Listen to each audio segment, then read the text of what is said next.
All right, everybody, welcome back to Pack Talk Podcast number 56. We're honored today to sit down with Miss Ruth, who is she's had many lives, as she says, and she is a tour guide in Charleston, a walking tour guide, right? And we want to get a quick background on her. She's also an author. She's written several books, which we'll mention here very quickly in a second. But Miss Ruth, thank you for having us today. Thank you for joining us, and give us a quick background on you, what it means to be a tour guide, what you're looking for with a tour guide, and then we'll touch your books real quick. Okay, well, I appreciate you inviting me, and what I did want to mention is I am a certified guide and a member of the Palmetto Guild here, and we like to recommend anybody that is dealing with a tour company or a tour guide, be sure to get someone who is certified and a member of the Palmetto Guild, because it means we have kept up our historic credentials, and you don't have to be historically certified to get out there in the city and start talking. So please look for Palmetto Guild guides. Right. And just quickly, my books are just all these years. I'm sometimes pointed out as the oldest streetwalker left in the city of Charleston. I actually started the walking tours here. Oh, you started them? But wow. Over the years, so this is the history of Charleston's Exchange Building, which is very appropriate for today. I have read that book myself. It's an amazing eye-opener to the history of Charleston and the Exchange Building. I learned a lot. Yeah. We're going to learn a lot more today, but big picture. Yeah. Huge. And then this is the history of the Angel Oak, but it actually incorporates Johns Island and what it was like on Johns Island for the first 300 years until it became a tourist attraction.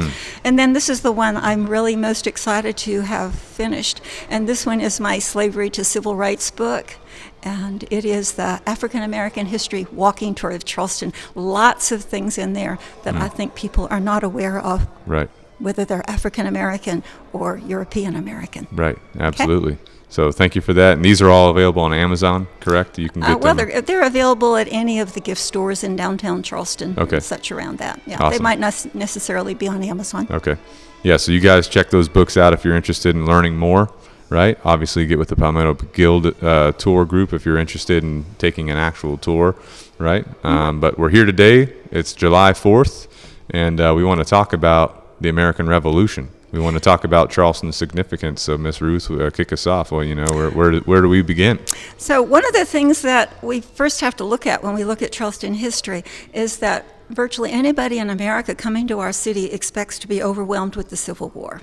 And what we have to understand is that, in a way, except for that first firing at Fort Sumter and the first state to secede, we don't have major battles, we don't have major events here. The great days of Charleston and the days of our significance to overall American history is actually the Revolutionary period.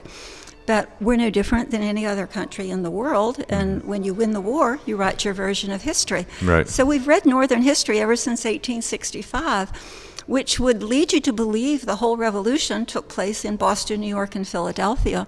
But actually, we had virtually as much colonial history here as they did in those other three cities, and in some cases more.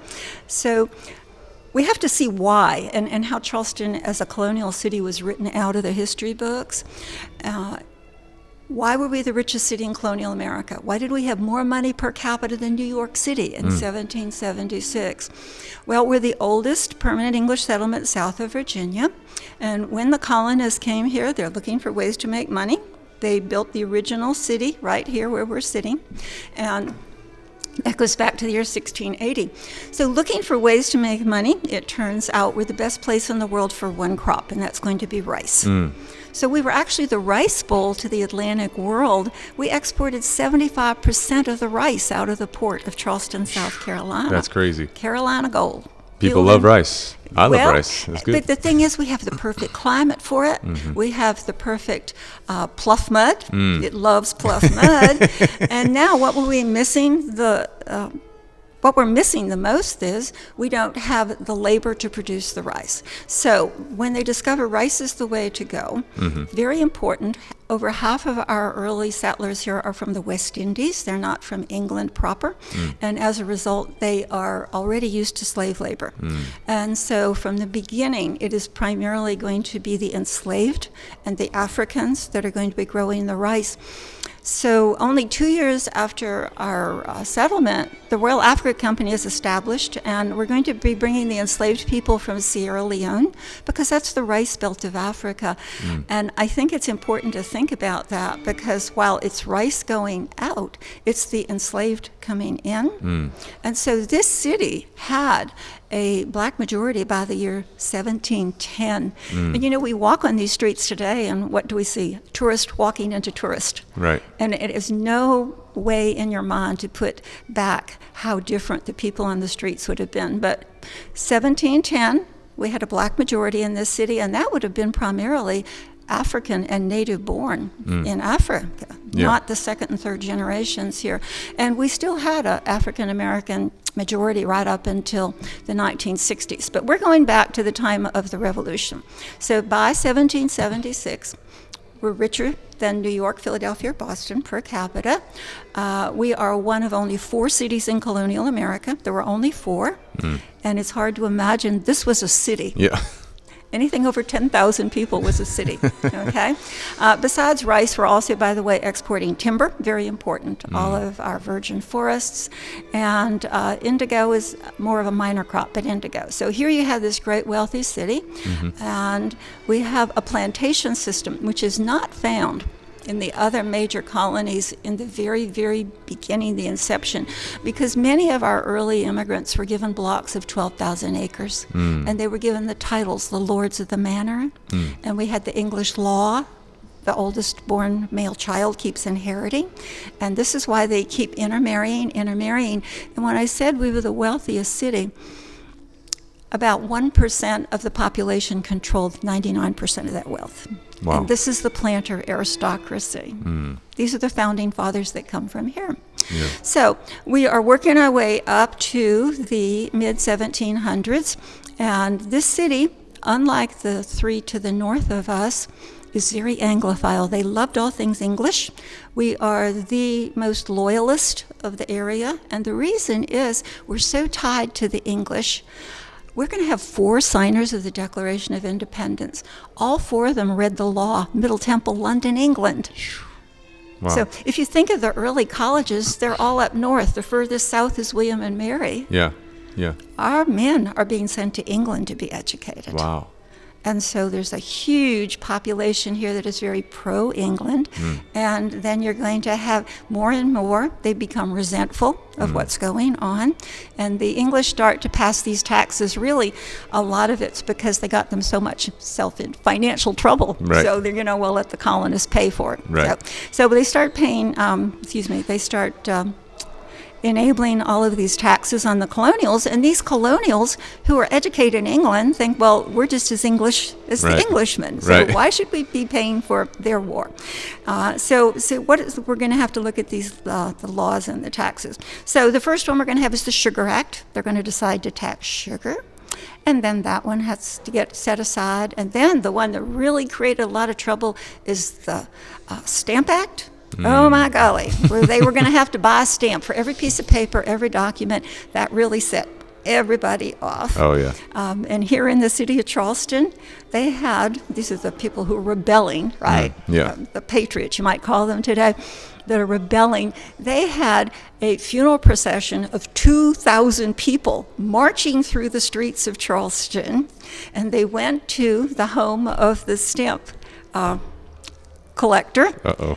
Looking for the stamps, smashed out his windows, no stamps. Then they march over to Henry Lawrence's mansion. Now, Henry Lawrence is actually against the Stamp Act, but for some reason, a rumor got going that he had the stamps. So they invade Henry Lawrence's house and had him at sword. I mean, this is, all these prominent people. Yeah. Okay, nope. Henry Lawrence finally convinces them he doesn't have the stamps. Then they go over to the Chief Justice's house. Well, they like to point out that the Chief Justice he was a good old Irishman, and he knew they were coming. He had out bowls of punch and invited everybody in, and so there was no damage to the Chief Justice's house. But I wanted to give you that concept of how angry they were about these taxes, and this is when we start that no taxation without representation. So taxes led up to This is war. what sets a lot of this Taxes off. were the issue. This is right? what's this set. The main it was issue. maybe we'd call it, the straw that broke the camel's back. Right. Because they'd be working up arguments and this and that. Mm-hmm. At one time, our royal governor, he got so angry with all these Charlestonians, and our colonial capital was here in Charleston, and so he decided he's going to move the legislature down to Beaufort, so they all have to travel for a whole day to get down there, and then for 3 days he doesn't do anything. I mean, they were getting aggravated. Oh, yeah. But the taxes and these, and it's a reminder too that today we complain about taxes, but we have all kinds of taxes. These are just nothing but tariffs. I know. Nothing but tariffs. I know the taxes today are a little crazy. Yep, no property taxes, no income taxes. I always remember my granddaddy saying he was cheated because the first year he earned a paycheck was the first year that there was a income tax in this country. My goodness. We used to finance our federal budget with over 90% tariff customs duties, and that's what they were fighting about. Yeah. Okay, so then we're going to get the Townsend Acts, and oh my golly, they're going to just put everything they can think of. They're going to tax paper, they're going to tax glass, they're going to tax tea. They're just taxing all these things. Well, that creates more problems. So, okay, they rescind over in England the Townsend Acts. But they withheld one, and this is the one that's really going to set the fires going, because this is going to be the tea tax. And so we're going to prove, England says, we have a right to enforce this tax. So we're going to send that tea to the 4 cities. And here's something else I think we virtually never realize. We can all tell everybody by 3rd grade who dumped the tea.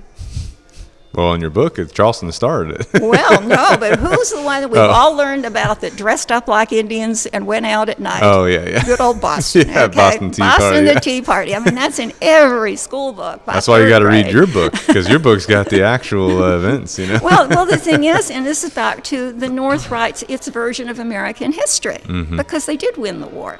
And so you'll find this if you read a history book before 1860 in the Civil War, you'll find Charleston gets equal time.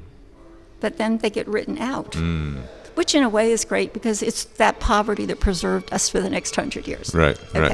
So what we have then is the tea is sent to all 4 cities. It doesn't just go to Boston. Right. It goes to New York and it goes to Philadelphia. And both of those cities announced to the captains on board their ship that they were not going to be allowed to dock. And eventually they both turn and they hightail it back to England. They leave. So the ship never gets offloaded. Yeah. Okay, so now you've got the 3 other cities. 2 of them, they've sent it back, and Boston has dumped it. We are going to be the only city that actually lands the tea, and we're going to store it down in the basement here of the Great Exchange Building. So we just store it. We took it. We aren't going to touch that property. I love this because we're looking at property, and they like to brag that they did not destroy the property of the East India Company. They simply put it down in the warehouse. Well, it sat there until after the Declaration of Independence. Then they pulled it out, they auctioned it off, and they used it as money to help support the Revolutionary War. So our tea helped pay the bills. There we go. That's that. That's a smart way to do it. And then later we did have our own little tea party, but rather than dress in the dead of night, because you have to remember this is this arrogant plantation aristocracy, and then the mechanics are going to be the craftsmen like Christopher Gadsden and businessmen that join with them. And so they decide when this next group of chest of tea comes, they're just going to go out there and they tell everybody they're going to dump it, and they invite them to watch. And they did. So we did dump our tea too. And with that one, the newspaper wrote a great story. It was an oblation to Neptune. Gift of tea, king of the sea. There you go. So these acts are all coming up. And then in Boston, there's a lot more anti-English settlement in Boston. And so now England is going to deliberately pass acts to punish Boston and Massachusetts. They're going to shut down their port, and then they are going to require them to take and house British soldiers. And this is going to set the Massachusetts people off. And as a result, we're going to end up with Lexington and Concord, which will be the first shots of the Revolutionary War. So you've got the first shots, or the first really battle skirmish. It's the first military skirmish, is Lexington and Concord. Yeah. So here you think of it as Fort Sumter, but for the Revolution, it is Lexington and Concord in Boston, even though there were riots before that. Right. That was military. Okay, so... And, quick question. At this time, while this is all going on, remember how you said originally Charleston was more of a... They like the English mindset. Mm-hmm. What is the Charleston mindset at this point? They're upset because all the taxation and all that. They're more along the lines of revolution, or they still have some of a English sympathy or sympathizers. You see what I'm saying? Yeah. So no, that's an excellent question. And actually, if we go back and look at it, the Revolution was a civil war in the South because we had a huge number of loyalists here. So, for example, Thomas Haywood signed the Declaration of Independence. Right. His father was a loyalist, a Tory. Really? Yeah, and you see this over and over, father and son. It's a civil war. Yeah. As much as it is a revolutionary war that succeeds. Mm-hmm. But it definitely was a civil war here. And at the and this jumps ahead, but at the end, when the British withdrew here, over 5,000 civilians went with them. Oh, really? Mm-hmm. Oh, wow. Mm-hmm. So you have this real dichotomy even within families about who they're going to support. Yeah. I think one of the biggest changes that happens here is that these mechanics that I mentioned, the businessmen and the craftsmen, they had the right to vote, but they never got positions of power because the aristocracy was always getting elected to our councils. And now, all of a sudden, here the mechanics are getting a voice. And their leader, who is this tremendous orator who could just grab anybody's attention, is going to be Christopher Gadsden. Okay. So Christopher Gadsden is not of the wealthy planter class. He's a merchant. He's a huge slave trader. He had huge docks. Gadsden's Wharf is where the International African American Museum is being built. Okay. That's Gadsden's Wharf. Wow. But he's the leader of our Sons of Liberty. And you might think of him as the Sam Adams of Charleston, or I like to think of Sam Adams as the Christopher Gadsden of Boston. There you go. Okay? He had this great Sons of Liberty here. And so he gave voice and got all these middle class, you can think of as the craftsmen back in those days with the middle class involved. And I think my best example of Christopher Gadsden in his remaining significance in American history, this be his flag. So the Don't Tread on Me flag, the yellow banner with the curled snake and the 13 rattles, that's Christopher Gadsden's, and that's our Sons of Liberty. And so the Sons of Liberty, he just formed because he was just finding people that were like-minded? Well, you know, the Sons of Liberty just become a spontaneous thing that grows up in anywhere where there's a lot of dissent, like protesters today. You know, whatever people are getting out there to protest. We had a Liberty Tree where they used to gather, and essentially, in that day, it was outside the city, the Great Liberty Tree, which is one of the very first things the British cut down when they occupied the city, was cut down the Liberty Tree. So it was just spontaneous protests, and the taxes start affecting the business people. Right. And now so the that's when they're ready to come up. And the planters start realizing, you know, we can't just do this without them. They're going to have a voice. And so Christopher Gadsden is going to be one of those that goes to the First Continental Congress in Philadelphia. He becomes that powerful. They realize they have to recognize him. So, and so we're going to have then the First Continental Congress, and we sent our delegates up there, and that's going to be in Philadelphia. And more we're working towards the Declaration of Independence. But here's another thing that I love. The South Carolinians, you see, and this goes back to that aristocratic, powerful tradition, is we're in charge and nobody's going to tell us what to do. And so 4 months before the Declaration of Independence is signed, South Carolina quit. We established the Republic of South Carolina in April of 1776. We made the president was going to be Edward Rutledge, and he had the authority to do everything but order execution. We just got rid of the English government unilaterally on our own before there's a Declaration of Independence. So we led the way. South Carolina led the way. We were out there long before the Declaration of Independence. Yep. That was the whole government. It was known that John Rutledge would be available at the Exchange in the afternoons if you wanted to talk to the president of South Carolina. There you go. So, but the royal governor was long gone. Awesome. Now, what is going to happen is, in April, we've already, I use the word secede. Essentially, that's what we did. We seceded from the British Empire. But in the meantime, New England is the big troublemaker. New England are the very independent. Those are those independent church people and all this, and so they're the big troublemakers up there in New England. And yet the South was very favorable to the English. So the English had a plan. Well, we'll come down and we'll make Charleston and the South our base, and that way we can then start taking down New York and Philadelphia. So they're going to come down here thinking they're going to get a lot of support. And the British fleet is going to pull out of the New York area, and they're going to head down to Charleston. So our commander at that time is going to be General Charles Lee. He's here with the Army under George Washington. And we begin to see these British fleet, appearing off of our harbor out there. And he realizes that the greatest navy in the world is about to come to attack Charleston. Right. And doesn't think it's going to work. And so he's going to say, well, you know what, I can't hold that off. We're going to just move up in a whole different battle plan. But Colonel William Moultrie goes to General Lee, and he said that he requested permission to stay behind. He's going to fight local, right? Lee's from Virginia, as you might guess. Yeah. It's a Virginia Lee.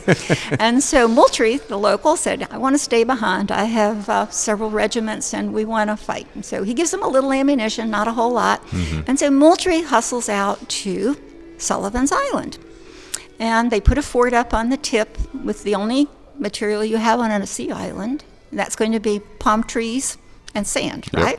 Yep. So they're going to put up a fort, and it's just stacks 12 feet high of palm logs and then packed with 6 feet of sand in between, like you'd build a log cabin with two walls. And then he takes another half, and they're going to be under Colonel Thompson, and they go to the end down at Breach Inlet, which is the other end of Sullivan's Island, and they're supposed to defend the inlet.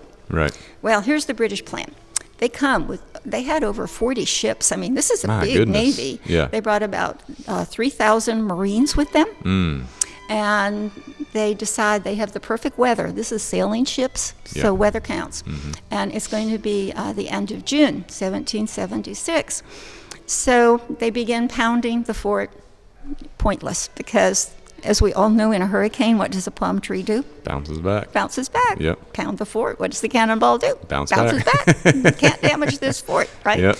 On the other hand, you've got the Marines up there on, it's the Isle of Palms today. It used to be Long Island. Okay. Changed the name to sell houses on the beach. They changed the name of the island. It was Long Island back then. So we even know today at Breach Inlet, that's where people are drowning all the time, and there's big signs that say "Don't fish here" and whatever. Rip currents and all that. Of the couple hundred men they send up there to defend, I love this group. This was the contingent. They had Rangers, they had Dragoons, but I love this. This is the unit of the Raccoon Riflemen. Well, number one, they did have rifle guns in the Revolution. Yeah. And number two, why were they called the Raccoon Riflemen? Because they all wore their coonskin caps. I was about to say, they're wearing the coonskin caps. You got that. They wore their coonskin caps. So they're there, and then these poor Marines are sent to try to cross, and it's too deep, and they've got their backpacks, and they're being picked off, and so they retreated. Yeah. If that had succeeded, the fort would have fallen, but it didn't succeed. So the Marines get back onto the ships, and eventually the whole Navy's going to turn and going to go back up to New York. There's a fun way when we teach the kids South Carolina history. So Carolina Day is the 28th. And we just had that celebration, the 28th, okay? And so it is on the 1st of June, the British fleet appeared off Charleston Harbor. The 28th attacked our fort and wounded Young the barber. Sir Peter Parker, foolish man, kept that fleet in danger, so we shot the breeches off his back and used him like a stranger. In other words, the commander's buttocks was laid bare by a cannonball. That's exactly what happened. Exactly. Good way to do it. So now, Colonel Moultrie is going to design a flag, and this is the Moultrie flag. And then we're going to change the name of the fort from Fort Sullivan to Fort Moultrie. But I wanted to point this out because I think this is very, very important. Symbolism means so much to people. Right. And this crescent is actually a reminder of what they call a gorget. It's a piece of it's actually like a medal. It was in the old days when the knights wore armor. It was the piece that protected their throat. Okay. But then eventually it becomes a symbol of an officer. And then finally, when you got the men who served under Moultrie, it was the insignia on their caps. It was a crescent on their cap. Okay. And so he designs this flag to honor his troops with the crescent. Awesome. Now, this is not the flag that people think of as the Right. South Carolina flag. This is Right. the flag that they think of. And as for the South listener, Carolina those that are not watching the video, we've got two flags right here. We've got one with the crescent with the word Liberty on it, blue background. Then we got one with the blue background, crescent, and palmetto tree. Correct. Right? The one with the word Liberty on it was the one that Colonel Moultrie designed that we're describing right now. The current South Carolina state flag is the one with the crescent and palmetto tree. Right, and what virtually no one realizes is that our state flag with the palm tree, this is the flag of the Confederacy. Right. Because South Carolina quit the Union back in 1860 before there was a Confederacy. Robert Barnwell Rhett, he was our firebrand. He was given the assignment of designing a flag for the Republic of South Carolina. And he said, well, since we're known as the Palmetto State, we're going to put the palmetto tree on our flag. This is actually the Confederate flag for the state of South Carolina. That's crazy. Yeah, no one knows that. Virtually nobody knows that. And today they love it. It's the second most popular state flag in the country. Oh, really? Yeah. Everybody thinks it's just so romantic with the Yeah. Carolina moon and the palm tree, but it's all about battle. Yeah. It's a battle flag. Because that palmetto tree is bouncing off them cannonballs. Right. Going back to the flag with Liberty on it that Moultrie designed, right? He put the word Liberty on there because that's basically what they were doing at the time. You know, there is an argument about whether or whether not that word liberty was on it. Oh, okay. We don't have that original flag. Right. And so there's a debate about did it or did it not. We know it had the blue with the crescent. Right. We know that for a fact. Right. Yeah. And then flags appear with the word liberty, but we're not sure if his original flag Right. had that word So written on it. he designed that flag. They started flying it. But what I promise you is there was no palm tree. Right. No palm tree Yeah. whatsoever. And so did Moultrie remain at the fort at that time? Was he just basically in charge of that fort after they rebelled the fleet? Oh, well, see, Or what? now, no, General he's here. Oh, Right, he's- yeah, we didn't fall. General Yeah. Lee is always the one in command. He just Yeah. wasn't the one that stayed out there at the tip of the island. Right, But right. no, we weren't captured, so Lee comes. But we're then going to be unoccupied for almost the next 3 years, you see. So while Boston is occupied and the North is going to be occupied, what happens is Philadelphia and Charleston are not. And here, again, we have all these loyalists here. Right. Lots of loyalists. And They're still here. they're still here. Yeah. Absolutely. People like Nathaniel Russell, who his house, his mansion, is open to the public today. He was a New Englander who came down here and originally sided with the colonists, but then when the British occupied the city, he decided he was an All of a sudden, Englishman, and he Englishman. did business with the English. I mean, you know, there's Yeah. there's always all the businessmen too who will Right. go where the profit is. Oh, yeah. Yes, Oh, yeah. go with the Yeah. profit. Okay, so we're now going to have, so this is in the end of June 1776 is Carolina Day, and then we're going to celebrate on July the 4th, 1776, the Declaration of Independence. Right. And now you've got the real war going. And we are not going to fall.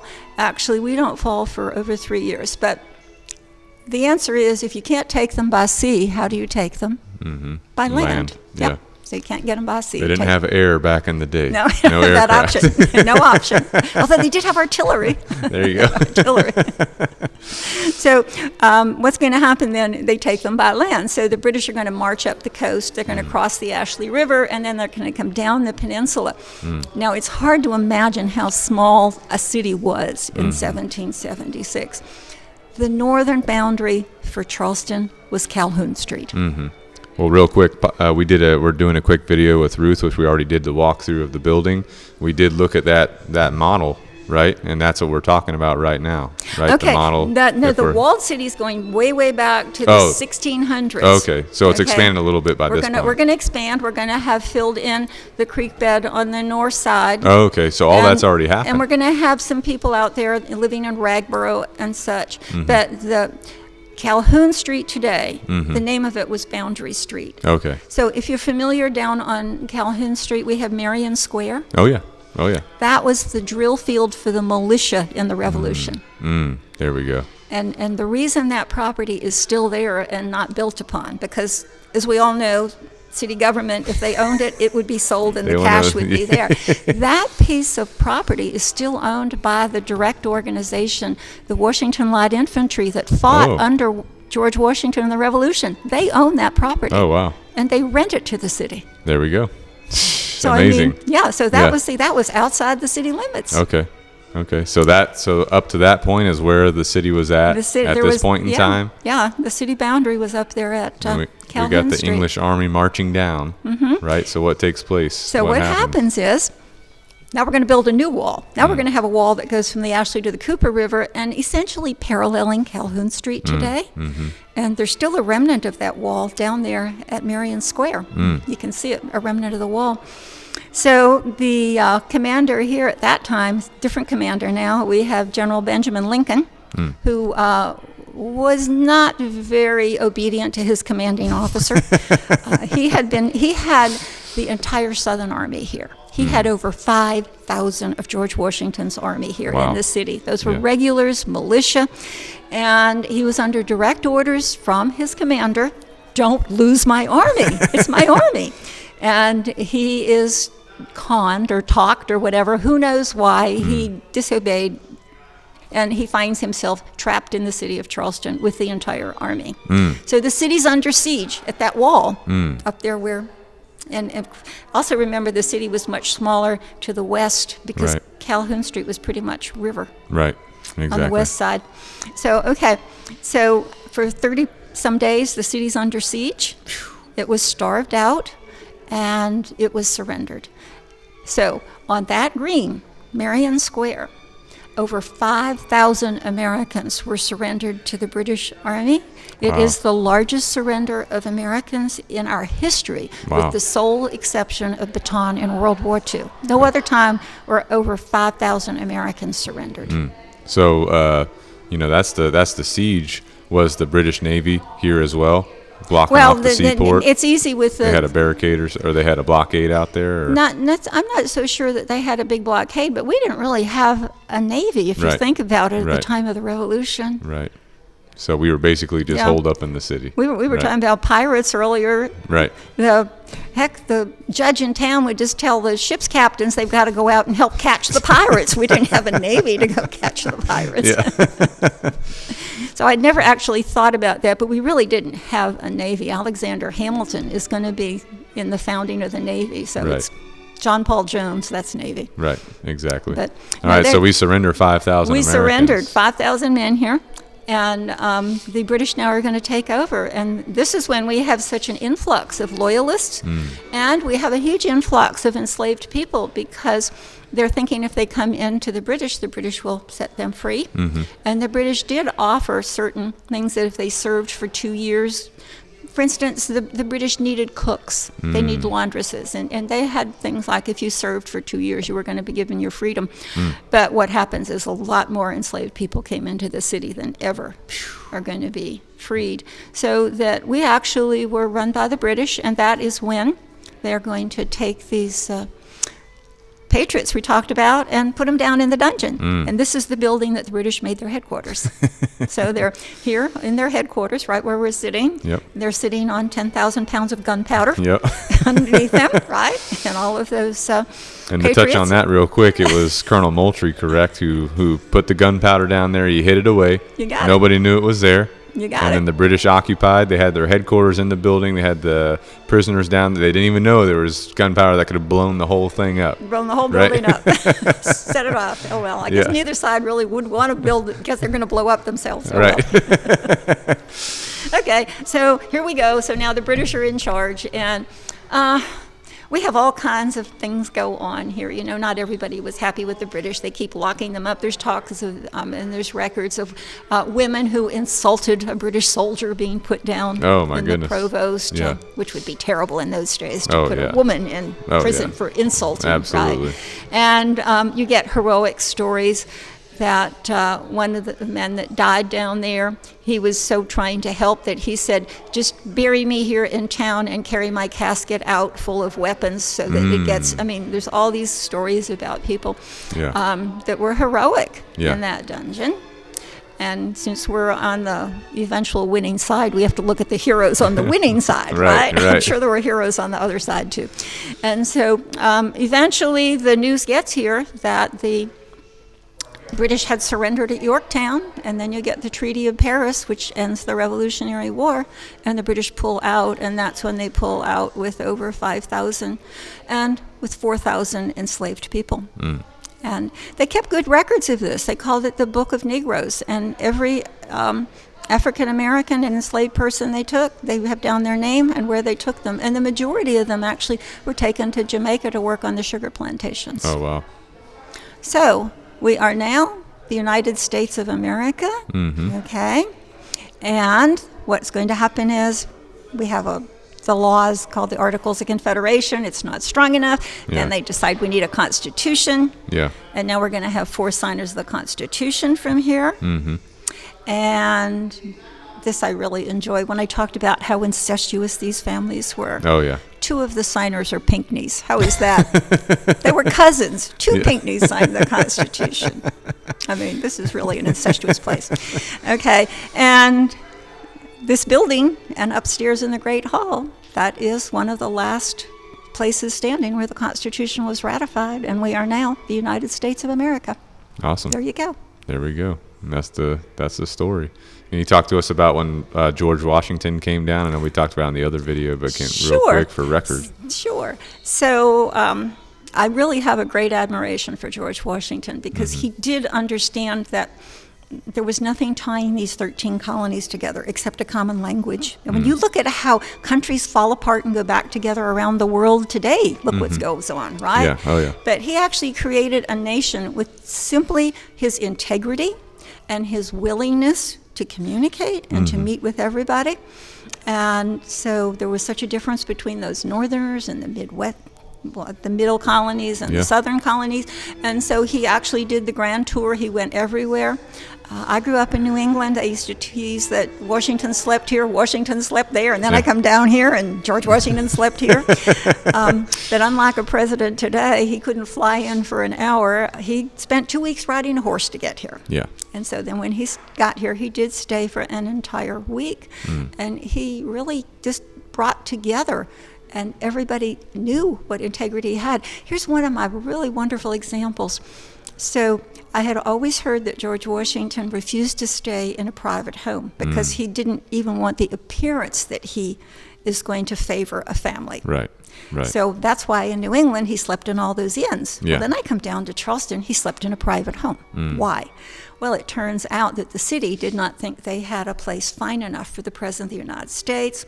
Thomas Haywood had already left town, so the city rented his empty house out for the president to have at his beck and call, which I think just really shows you that people knew George Washington was not going to show favor. Right. He just was not going to do it. Now, whenever we were starting off independence, right, he was not originally the president. He was just the commander, right, the general of the army. And then they later, they were like, okay, we need a president. You're going to be the president. Oh, correct. Right, and then he started his tour. He was the general and head of the army. That was during the Revolution. Right. And when they made him the president and they were deciding on what to call him, and they wanted to call him Your Excellency as the European nobility, and he said, no, it's Mr. President. There we go. He didn't want any kind of implication that this was going to be monarchical, that it was going to be autocratic. This is a democracy. And I think one of the famous quotations comes from Benjamin Franklin when asked what kind of a government we're going to have, and his answer was, a republic if you can keep it. Wow, that's powerful. That's powerful. And we are a republic. People forget Yeah. that. We're a republic where we are representative. Yeah. We're not pure democracy where every vote is. Right. It's a republic. We choose representatives, and so our choice of representatives says what kind of a government we get. Exactly. Just like Benjamin told us would happen. Exactly. And I know he kept, like you said earlier, very detailed journals. Do we have any records of like what his impressions of Charleston was, or South Carolina? Oh, yes, You know? yes, What, yes. what was he saying? He what kind of kept things? detailed things like Right. morning, noon, night, exactly what he's doing. One of the things I remember is that he was at the Haywood Washington House, and he noted that a number of ladies called on him unescorted, and he just had been really startled at that. He'd never had unescorted ladies, apparently. And then when the great balls were held up above, he pointed out that it was just a magnificent affair up there. Yeah. And the fireworks, I mean, he really does detail everything Yeah. where he goes. And he's going to continue on, too, into Georgia. Okay. He understood, I Yeah. have to tie this country, Right. common denominator, and the one common denominator. So he truly was a father to our country. Yeah. Did he mention humidity at all? Because we all know how humid it is down here. Well, no, mentioning humidity, think about this. They're all wearing woolen I know. clothing and jackets Long and coats sleeves, and long sleeves and pants. ruffled high collars. Yep. And yes, Oh, and yeah. the uniforms are wool. Yeah. Yeah. Oh, yeah. That's not comfortable. I'm sure they No. had a lot of heat exhaustion situations possibly back then. I don't know if we have any records of that, but I can just imagine wearing that style of clothing. There's going to be some kind of heat issue with some of the folks that are wearing that, you know? Absolutely. Yeah. You just know that. And that's what the enslaved you'll see out in the fields. They don't wear all those, but yeah. So that's just that's that English, Yeah. you see? Yeah. Yeah. That's that English, and that's the clothes say who I am, so that your craftsman might just wear a shirt and breeches, Right. but your Proper. arrogant Your proper, gentleman yeah. is going to have his frock coats, and he's going to have it all. So it's, Right. do clothes make the man, or does the man make the clothes? Who knows? Who knows? Yeah. Awesome. I had a question about Commander Benjamin, who lost the 5,000 troops in Charleston. What happens to him after that? Does he get... Oh, Benjamin Lincoln? Yeah, Benjamin Lincoln. Is he related to Abraham Lincoln at all? No. No? No. Okay. I had to ask. Fortunately, just like General Lee was not related closely to Robert E. Lee Right, either. right. It's a different branch of the Lees. I'm really not sure what happened to him. I do know what happened to him specifically. Well, the British wouldn't have hung him because this was honorable war, right? Honorable war. They did hang a man here named Isaac Hayne that was considered a terrible violation of the rules of war.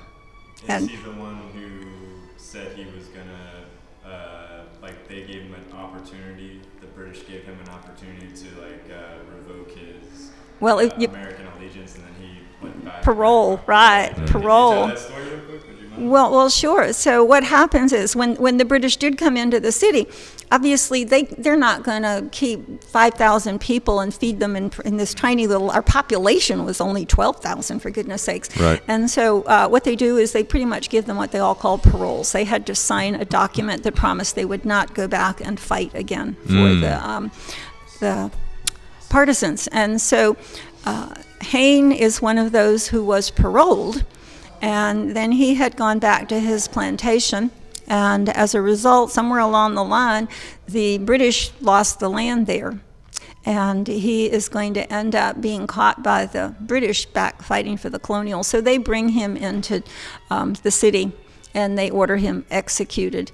And it's in this building. He's held upstairs, actually, in a room right off the Great Hall. And the night before he is hung, his 3 children are brought to see him, and in the same room is the coffin that their father is going to be laid out. So the 3 children meet their father for the last time as he's next to the coffin that he'll be hung in. It was considered such a nefarious deed that at one point they entertained hanging Cornwallis in retaliation for the hanging of Isaac Hayne. Wow. So that's Yeah. that one. Who were Yeah. some? Go ahead. I was going to say, what happens with the people who originally left, right? You said that whenever the British first came, they first left the all the citizens who were pro-England went back. Mm-hmm. Do any of them end up coming back after England takes the Oh, I'm so glad you asked me that, because here's our good old Nathaniel Russell, right? So Nathaniel Russell, he's with the colonists, okay, and he's going to rebel. Then the British occupy the city. No, he's with the British, and he actually moves to London and is continuing this huge business going on, okay, while he's living in London. Now the colonists lose, and we had we confiscated, can't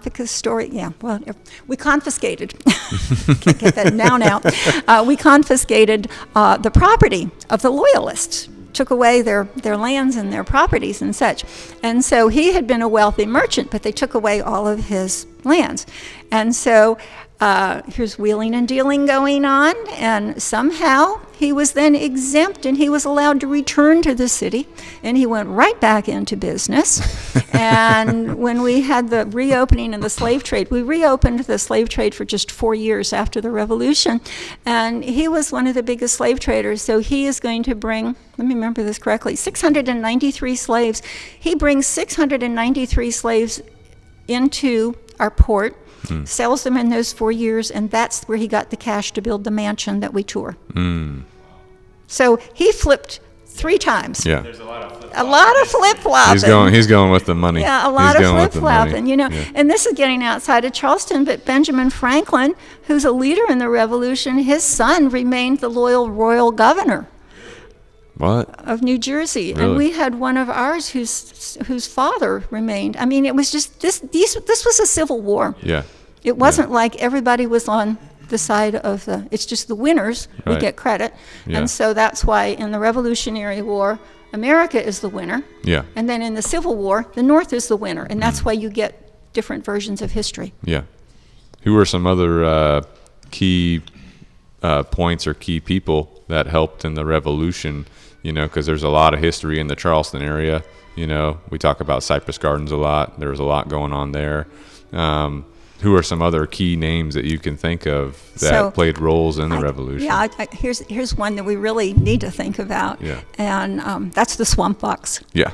Oh, yeah. So the swamp fox doesn't get caught. The swamp fox does not get caught. So the swamp fox, and that's Francis Marion, that's his name. His parents were first-generation French immigrants. They fled persecution in France. And so he's what we call a Huguenot. He's a French Protestant. He had a big plantation up in Berkeley County. He's actually buried up there. And he is best known as a very, very fine practitioner of guerrilla warfare.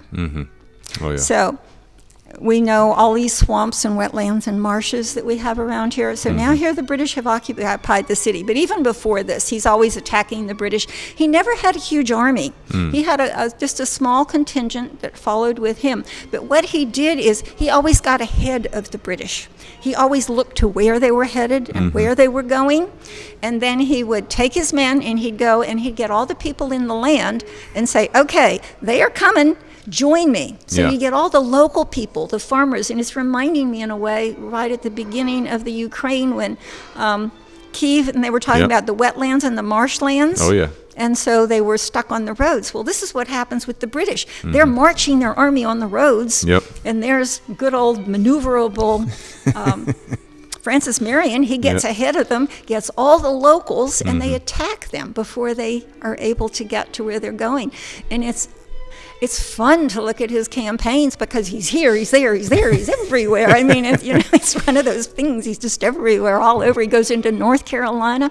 And then when the British occupied our city, now it's all about supply lines. We talk about supply lines today because you've got the British Army here, plus you have a city. Right. You have to feed these people. Right. And so your supply line. So now the British Army goes out to forage to try to find food and meat and such to bring into the city. And so now who's going to be attacking them out of the marshes? Good old swamp foxes. Swamp fox, yeah, the swamp fox. And I really hope someday they'll do a statue of him on a horse because the horses they had were not like we think of horses today. It was a special kind of horse. It's a heritage breed, and now they're trying to save them. They have a couple hundred of them. What's they are it called? marsh tackies. One of my friends is actually doing the breeding. Oh. Hawkins Heritage Farm. Do you know who they are? They're up in Reevesville, but they breed them. They're bringing them back. I knew they had found someone. Yeah. That's exciting. Absolutely. Yeah. Boy. So that was the horse they were using. Well, there's a program for you. Mm-hmm. Yeah, that was the horse, and as I understand, they're almost the size of a pony, and they have big feet so that they could go through the swamps and such. Yeah. And I just thought it would be fun to see Frances Marion mounted on a stubby-legged horse with big feet. I just thought that would be a fun thing to see. Yeah. That warfare right there changed the dynamic of a lot of things that was going on. I didn't know he went all the way up to North Carolina. Mm-hmm. You know, but if you're in the Charleston area, South Carolina, you're traveling around, those wetlands are crazy. You know, they're also treacherous, you know, so you really got to know your way around them. And he was such a marvelous practitioner of guerrilla warfare. It's true, guerrilla warfare. Right. That he is still studied at the war colleges. Maneuverability, getting the locals involved, and in all these principles that are necessary for a really successful guerrilla. Yeah. So he's the one name that comes up. And Frances Marion was actually in Charleston on the eve before our city fell. Remember, when we were for a month were under siege. Right. He was here in the city just before that siege began, and he was at a gathering of a bunch of the men, and everything here, you know, is second floor because of the hot weather, so all the parlors, all the great rooms are up on the second floor, just like in this building. And so he was at this gathering at one of the houses over here in downtown Charleston, and he wanted to get back out and leave the party and head back to his troops and whatever, and the host had decided no, and so we're told that Frances Marion, in his frustration, he jumped out the second floor window and broke his leg. What? Which is why he was carried back to his troops outside of the city. What? And he was not here when the city was captured. Holy smokes. Yeah. Yes. He was not going to party. Yeah. If he ended up staying, he would have got captured. Yeah. Most likely. Yeah. Yeah. Most likely. Was he? Do you know if he was in communication with the other generals like Lee, Moultrie? Was he in communication with them, or was he running his own campaigns? Oh no, he was in downtown Charleston, so he would have been in communication with them. In communication with them. But you know, we have to remember those people all had to meet face to face all the time. Right. Yeah. And the only way you communicated was sending a rider with a message back and forth. We're so used to, well, now it's just text message, email, and that kind of thing. So I mean, it was they all are. It's a small coterie of these men who are fighting, and the men that are powerful. Right. Yeah. And they've named the Frances Marion National Forest after him. Correct. Yep. Now, I've been up to his where he's buried at, which is I don't remember exactly. Do you know what town that's close to? It's pretty far out there in Berkeley County. It's out in Berkeley County. Yeah. I've been out there, it's way but up it's there. out in the middle of nowhere. Very nice site that they have set up for him. Yeah. But yeah, very nice national forest too. Mm-hmm. So that was his land. That's where he was roaming at, you know. Well, and I don't know if you're aware of it, but Marion Square, the name has changed. That used to be Citadel. Mm-hmm. Yep. So it was like Citadel Baptist Church. That was the Citadel parade ground. See, it was a drill field for the Revolution, and then it was the drill field for the Citadel. Well, if I'm not mistaken, that hotel that's there right now was the old Citadel. Absolutely. Correct? Yeah, and then that was the parade ground. Then it moved over to its current site. That's a whole nother program for you. Yeah. Can you touch on that briefly? You know, on the history of the Citadel, how it moved, how it started up there, and then how it moved over to where it is now. Are you able to touch on it briefly, or is it detailed? This is another. Yeah, it's hard to do anything briefly when I have all the background. It's like you have to set the background, but because the whole thing is a result of a slave insurrection. So the slave insurrection was broken up, and we had the trials, and there's a lot going on right now. The man who was credited with being in charge of that is going to be Denmark Vesey. So Denmark Vesey is an enslaved person that's brought here from the Caribbean. And interestingly enough, he won his freedom with a lottery ticket.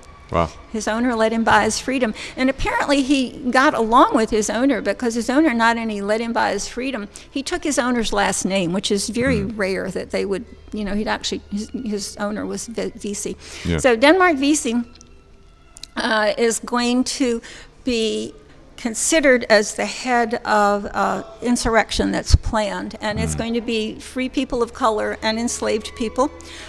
There were a lot involved. It centered down at what is Emmanuel AME Church today, the African Methodist Episcopal Church. And they had a huge stockpile of weapons. They had a relatively intelligent plan, I thought. Mm-hmm. Their idea was that they were going to get to Haiti. At that time, the only successful slave insurrection in the Western Hemisphere had been the island of Haiti, which is why today when you see the terrible disasters there, there's no white people that actually are residents of Haiti. Right. They're coming in as helpers. Right. So everybody in the Atlantic world knew that there'd been a successful slave insurrection in Haiti. So Denmark VC's concept is this. We're going to have an insurrection. They planned it for a Sunday morning when most people are in church. Mm-hmm. They're then going to set fires around the city, create chaos as people come running out of church. They'll be able to murder and attack and create more chaos. And then at an appointed time, everyone's going to head down to the waterfront, commandeer ships, and sail to Haiti. But they get turned in the night before. And so we have a lot of the trial records. The problem with the trial records is that VC and those involved have no speech in the records. The record is all what the white men chose to write down in the trial. Yeah. But what's the eventual result is that over 30 people, including VC, are going to be hung. Another 30 enslaved people are going to be sold out of state because separate them. Separate, break up the conspiracy, and they're too valuable to execute because you can get money if you sell them out of state. It's hard to say, but that's what they were looking at. People were worth money to them. Yeah. And that's when we had so many of our laws passed that they were terrified of another. It had come so close. And so many laws were passed, including the building of a citadel, which was to be a safe retreat for white women and children. And it was also to be an arsenal for the white men to be able to grab guns. That was the whole point of building a citadel, which is a fortress. Yeah. And if I remember correctly, the first people that were stationed there are going to be local militia, and they decided they didn't like the local militia doing it, so then I think the state sent in some of their militia, and the locals didn't like the state people coming in. And so eventually what happens is that it's not till 20 years later. 20 years later, they're going to establish a school. Yeah. And now the deal is we will educate the boys, and in return for their education, they do guard duty. They serve, Yeah, so we have the Citadel as a building is 1822. The Citadel as a school is not till 1842. Okay. And so then, so the time frame of this is 1800s, right? That's when it all started. 1822 is the insurrection and the building of the fortress, and then 1842 is when they moved to they moved, become a college.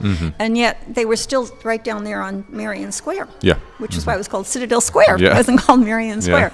And then they didn't move to the campus where they are today until the 1920s, about 100 years later. It's a beautiful campus now. They got a nice piece of land over there.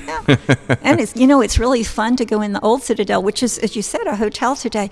Because you can go in there, and they did such a wonderful restoration where the gun ports are. They put glass bricks. Oh, yeah. So you can actually see where the gun ports were, and you can see the wooden nailers where the cannon and the platforms would have been nailed. And so it's interesting. Yeah, if you haven't been in there before and you're local, or if you're visiting Charleston, definitely recommend going to check it out.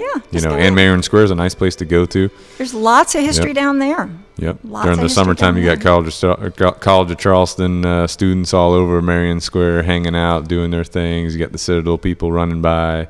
Just a good, and there's a bunch of history relics around the area too. Well, there's actually, we're back to our Revolution. You said there's a part of the wall there. Yeah, a part of the original wall from the defense in the Revolutionary War, and there's also a big state marker there about the surrender of all the troops at that point. So there's a big marker that tells about that there too. Yeah. I'm glad that they've kept it how it is instead of building on it, Well, you'd be glad that Washington Light Infantry still owns it. Exactly. Government, they would have sold it. Oh, yeah, absolutely.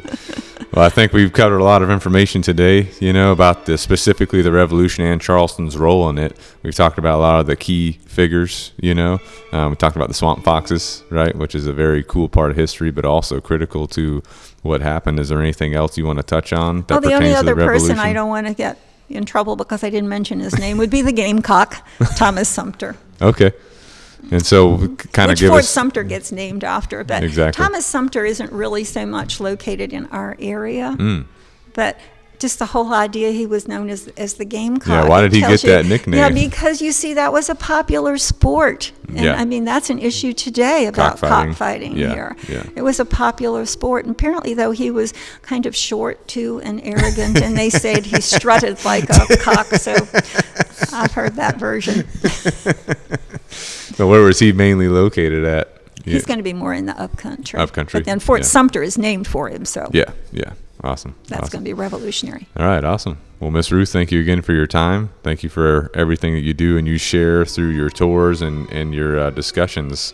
The massive amount of history, and history does have a habit of repeating itself. I'm sure, obviously, you have lots of things that have probably happened over and over and over, but you brought up taxes as the one of the straw that broke the camel's back for the Revolution. Right, a lot of taxation going on today. And deficit spending. Exactly. Deficit spending. So a lot of things going on that happens over and over in history, but very important to learn about it and know about it, and also to reflect upon it, especially during the July 4th time frame. You know what I'm saying? As far as reflecting on the revolution itself, the American Revolution. But yeah, and again, don't forget, if you're the listener, she's written several books. Definitely recommend you guys check these out. I know at least the Exchange Building one, that is A Witness to History, is available on Amazon, because that's where I've gotten it. I definitely recommend you guys check it out, because it is an eye-opener, packed with information. You could probably read it 3 times and still not digest it all. It's just so much information. But Miss Ruth, any closing thoughts from you? No, I just invite everybody to really explore and dig, and history it's never boring. It's a great detective story. So Absolutely. join us in our digging up the past. And we definitely want to get with some of your counterparts on, we want to do a piracy program and then also maybe a ghost program too, because Charleston is rich in history, but those are other big aspects of history as well. So thank you for your time, and again, thanks for your support. Thanks for your knowledge, sharing it with us. Thank you to the listener for tuning in today, and until next time, out.